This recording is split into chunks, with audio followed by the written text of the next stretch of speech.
lungs taste the air of time blown past fallen sand.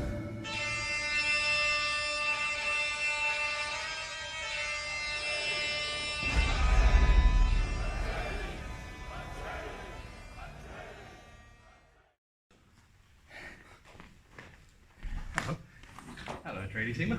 Hello, 6-0 here. How you doing? How you doing? Okay, so the reason I've gathered you here today, I'm sure everyone who's watching this video. Yeah, sure, all 4 people. I'm sure all 4 people watching this video have already seen the video that we're going to talk about here.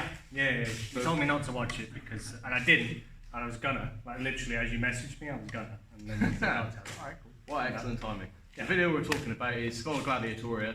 Matt Easton had his friend Zach Evans from Zach Evans on. Good channel, mate. And Zach asked him 6 scenarios.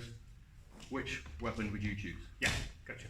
And I thought it would be fun to play along. I played along at home. I left a comment on the video. Answered the question before I saw Matt's response.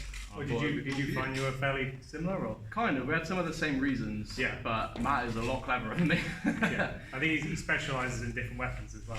Yeah, you know? for sure. I think he's more saber centric, I think. He's very saber centric. Yeah. Yeah, it's definitely his like main weapon. Yeah. As such.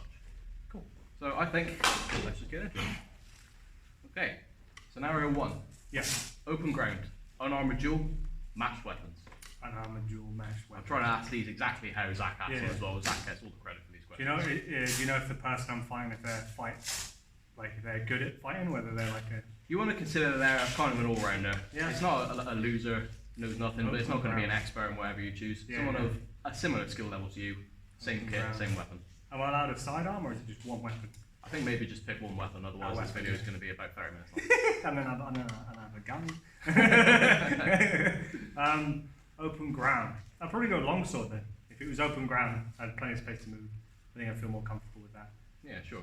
Yeah, because I think I'd say spear, but I think the problem with spear is that it's easy enough to get proficient with it. It could be dangerous in most people's hands. Sure, exactly. Yeah. There's a reason that the mainline troops for most armies, they have a limited Yeah. amount of time to train before they have to go off to war. Well, here's a spear. Is a Is a stick stick. with a knife. Your answer is actually the same as mine. I said longsword as well. Yeah, Basically, longsword. it's the weapon that I know the most about. Yeah, I think right now it's the one I'm most sort of like trained in as well. You know? Yeah. Like if you'd asked me like 10 years ago, I probably would have said like spear and shield maybe. Sure. But you know that would have been there. Yeah, you have a history as a Yeah, Viking yeah. reenactor. Yeah. And then I don't know if I'd be super confident because that's within the confines of reenacting fighting. I think the game changes when you're actually like fighting someone to the death. Sure. Yeah. Definitely. So yeah, longsword. I think, no? Well, that was my answer as well. Alright. Matt actually gave the answer saber because it's his best weapon. He has the best one. Yeah, you're gonna go with what you're comfortable with. That makes sense. Excuse the sweat, by the way. We're here at Plymouth Sword Society. Name changing coming. Just proving we actually do Proving we do spar. That's not for show. And yes, it's a dark knowledge. Nice stuff, Reverend. Okay, scenario 2. This is late medieval period. You are defending a castle at the top of the ramparts, and the attackers are carrying hand weapons. I'm at the top of it. They're at the top of the ramparts. And I'm assuming it's like medieval, they're kitted up, like hellhound and shit like that. It's pretty much going to be that. These are siege attackers to your castle. Okay. I'm gonna need something that I can get good. And I'm fighting down over the top, so I'm assuming they're climbing up on ladders. Well, that's an excellent question because Matt actually answered this one in 2 parts. At first, he said a bow. A bow, yeah. And I said a similar thing. I said a big barrel of spears that I can throw. Yeah, rocks. But yeah, then Zach became a little more specific and said, okay, it's when they're climbing up the Right, ladders. so you're trying to repel You're people trying to repel mounting people the on the ladders. wall. Okay, so I want something that does the most amount of damage, easiest to use.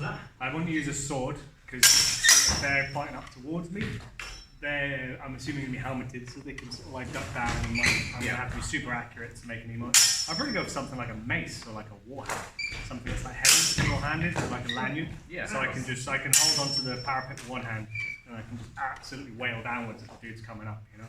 I said out with that, maybe something long, like a poleaxe or I don't know if I use a spear, something that's got like a flange on it, like hook it onto things and push it. You know? Yeah, you're coming up with a lot of the Yeah. same justifications that I came up with. Yeah.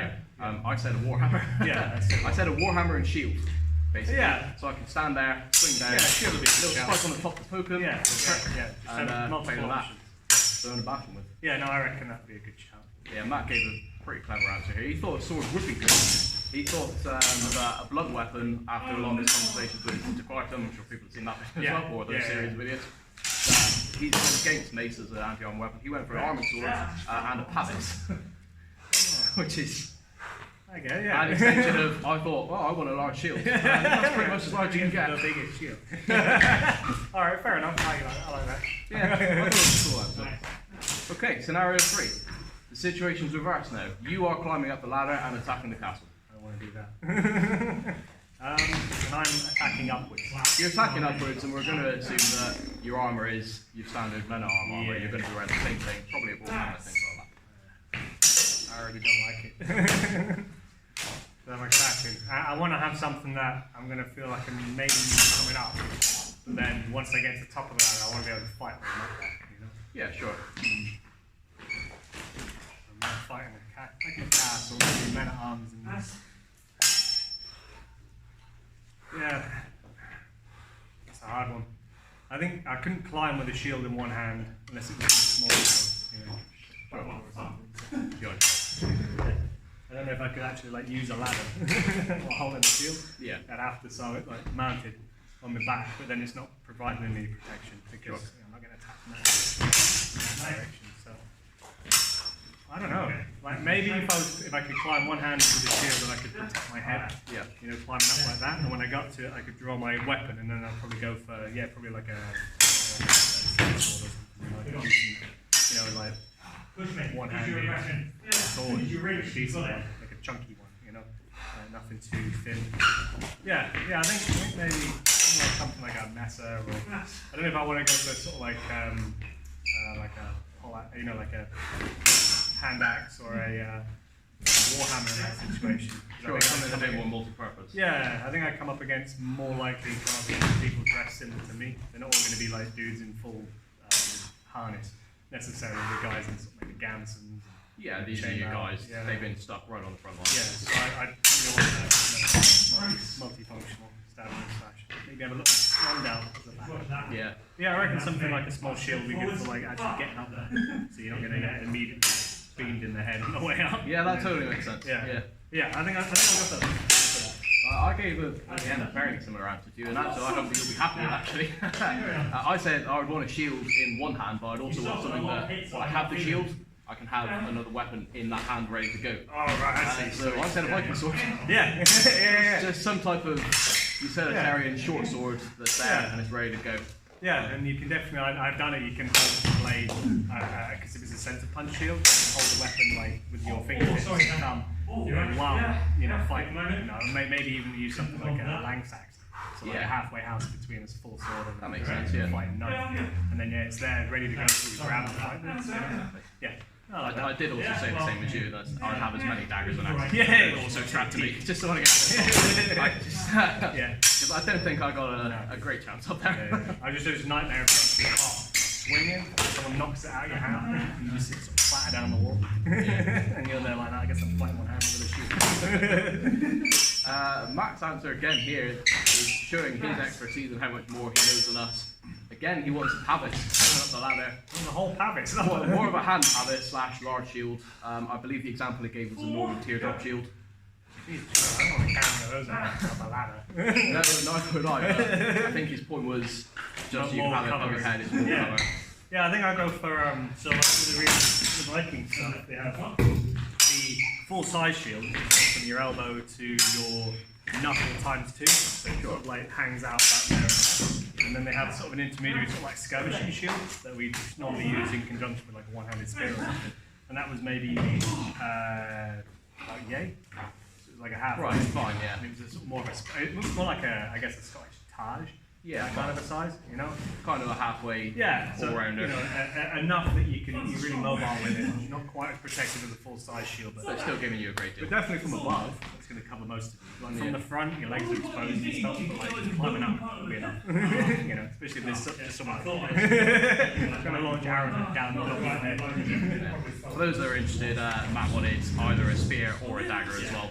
You wanted to go one extreme or the other. You couldn't really decide. It's hard though, because if you like if you just turn up to a fight and then you have to get stuck in, you make use of whatever you have. But like if it's like you have to choose. You're like, well, I like it all. Exactly. Again, something else that I think I said in the comment on the video there was, I'll be taking as many weapons as I can afford. Yeah. As I can afford to. And then you get halfway up and you just shed them because you're like gassing out. Alright, I like that one. Okay, scenario 4. You're looking for a sidearm while traveling in medieval Europe, and this is for personal defense. Sidearm for personal defense.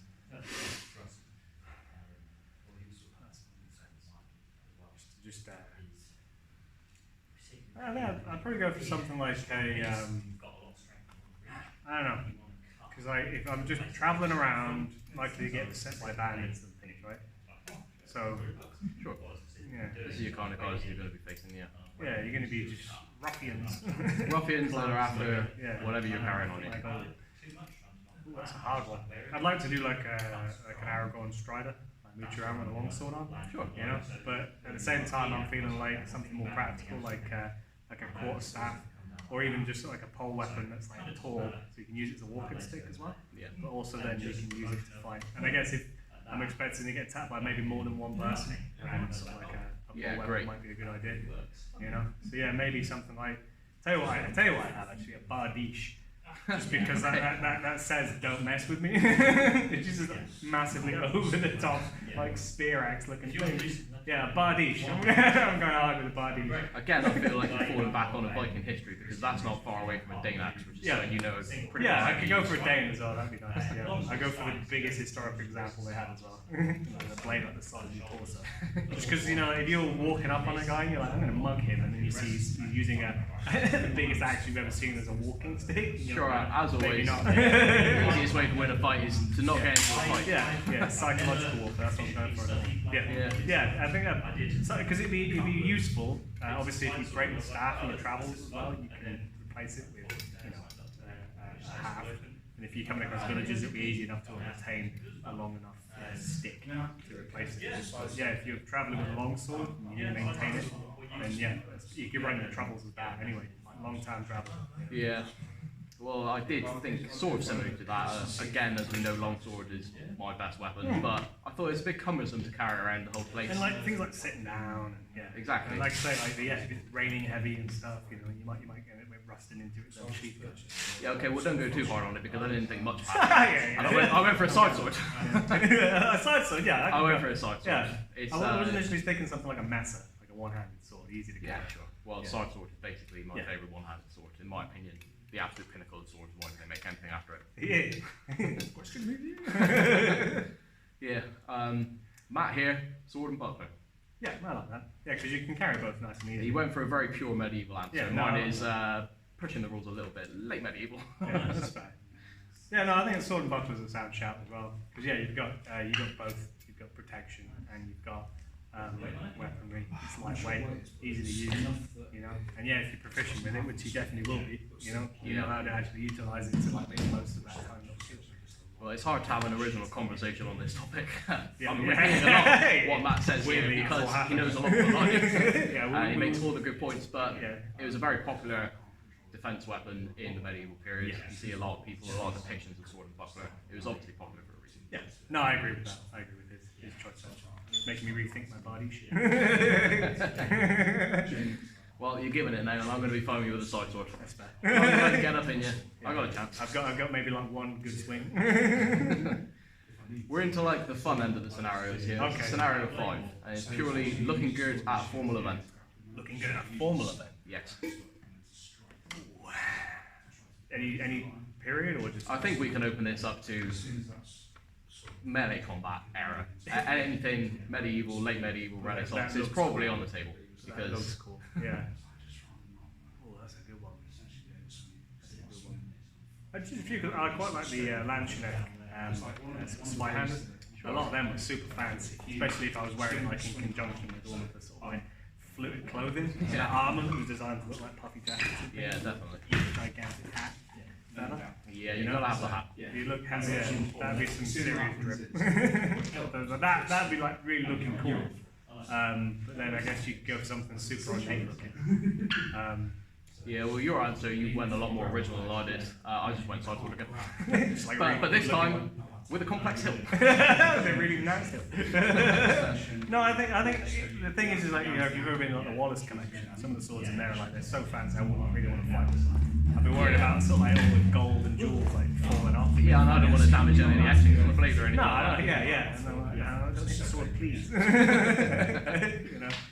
Yeah. No, I think looking fancy, like the sky's the limit, because I've seen some absolutely ridiculous weapons in museums.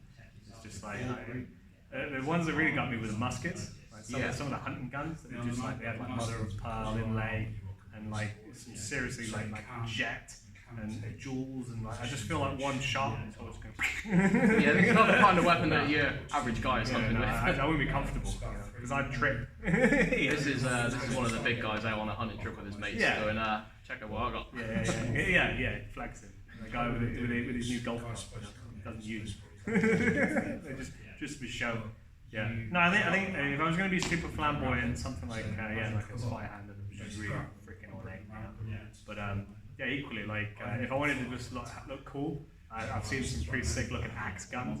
Yeah, like an axe on a half with a gun built into it, and you know some of those look pretty as well. So I know, like the Wallace collection's got some seriously amazing like Middle Eastern swords as well. I saw one which was I can't remember what it was, but it was a curved sword, and it was like the scabbard was made out to look like a fish, same as the handle, and the blade itself was like, it was literally like a cheese knife. Two forks on the end of it, you know. Maybe you could put a picture of this one. Yeah. And it really I haven't got a photo of it actually, but that I was just like, damn, that's a fancy sword. You know, I got special attention. So yeah, that looked good. That looked good too. Great. Oh, I like that one. Fancy sword. Nice one. For anyone interested, Matt's answer rapier, very similar to mine, but just slightly later, slightly more fancy. It's pretty sick. Like basket or something. Yeah. All right. Well, this is the last one now. This is in a fantasy setting. Oh, okay. And you are going to be fighting an ogre, a troll, something. And in Zach's words, something that is bigger than you and angry. Literally anything that's not just a human, right? Orcs. All right. A troll. Damn. I definitely want to be using a longsword against a troll. You know, unless I'm like, I can get in there and get a good. No, not a longsword. I think it's going to have to be like a spear. I think I'll probably go for something like a boar spear. With what they call the flanges that come down the side of it, just reinforce the haft. You see one like Langer, yeah. I'd have a really robust as hell boar spear, and I'd make sure the blade was like Yedu. Yeah, I mean, we are in a fantasy setting, so we can afford to have a bigger than normal spear. I think. I think it's an excessively big spear with a good amount of flange, long, something I can plant on the ground. I'll have to like damage on it. It's going to have to be magical. I came onto this with mine. I said I want a poleaxe, and it's very versatile. It's got the ability to stab, the ability to hammer to blunt, and it's also got cutting capability. And then I thought, well, we're in a fantasy setting. Why not just learn how to throw a fireball? Maybe not. Yeah, I didn't think of that actually. Not get anywhere near magic. Fireball. Yeah, okay. Yeah. I was being too restricted. You can tell I play D&D though. I think you should go and watch Matt's video at this point, because he actually says a lot of people would be tempted to go for a boar spear at first, but with something like a troll, they're just going to barrel out of the way and that's gone. Yeah, true. And he actually landed on a poleaxe as well, which I was pretty happy with. Yeah, I think that makes sense because long, multifunctional, it has the functions of a spear, but then also you can. No, I think that'd be a good shout. Would you go for something that was like blunt and then had like a crow's bill, or would you go for something that's like axe and then like a... I think I'd want something with a true cutting edge, like an axe, and then a hammer on the other side. Just a very traditional poleaxe. Nothing fancy, just so I can see what happens and maybe play around. Because I don't have a lot of experience fighting ogres or trolls. No. Well, Dan. We're talking about you, not to you. Yeah. All right. I like that. I think that's the sensible thing to do. Because you rely on it, and if that doesn't go, you're pretty much screwed at that point. So I like that. I think that's a more sensible answer. Yeah. Great. Well, I think this was a fun conversation. It was interesting to hear your characters in comparison to mine, and then both of our answers in comparison to an actual expert. Listen to Matt, he knows better than we do. If you actually want to pick any of these, I'll go with what he says. He probably knows best. If you've ever seen, he has an actual arsenal. He's held more weapons than you've even seen. So I'd definitely go with him. Yeah, I like that. I like that game. Hopefully they do like a running series. I hope so too, and I think maybe this is something we could do again. Oh, yeah, because dude. I enjoyed this conversation. I like the what ifs. Yeah, I know. It was great for me sat there writing a comment as well, where I had maybe 20 minutes to think about each answer. Versus you having to sit there going, no, I just can't so right now. Quick fire. Really in the moment, quick fire. Because the answer is always gun, right? Pretty much. Your answer is always gun. Dwarf artificer. Okay, well thanks for having me on the channel. It's been a good time. Thanks for asking me the questions, and I look forward to doing this again sometime. Sick. I look forward to you murdering me ridiculously in the next video.